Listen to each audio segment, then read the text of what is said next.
During the pandemic, the number of so-called gig workers picked up across the nation.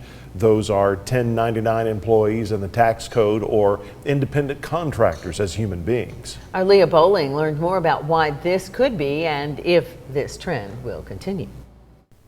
The gig work platform company Agents Only conducted research in U.S. cities to see how many filed 1099 employees there are.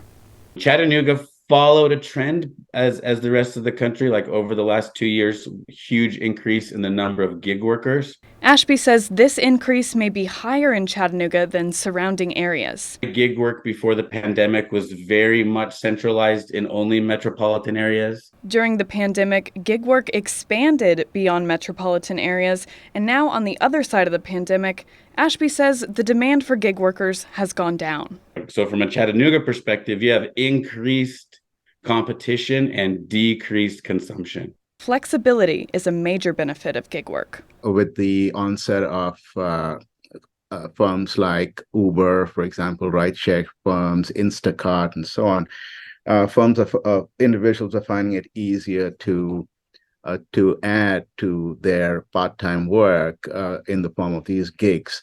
Also, the possibility of innovation. Folks get to be more entrepreneurial and innovative about how they go about living their work lives and supplementing perhaps a primary income with additional income. However, Dr. Lobo at UTC says there are benefits normal employees have that gig workers don't. By being independent contractors, they are not on the company payroll, so they're not employees of the company, and consequently are not protected by some of the federal and state protections that employees normally receive.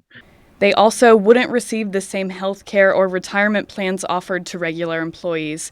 Because of this, Dr. Lobo thinks gig work is here to stay, but as a supplement to a primary income. It makes it unlikely that people would want to give up a primary occupation in favor of gig work, but are likely to continue to hold a primary occupation, a primary job, and supplement it with gig work. Reporting in Studio B, I'm Leah Bowling, Local 3.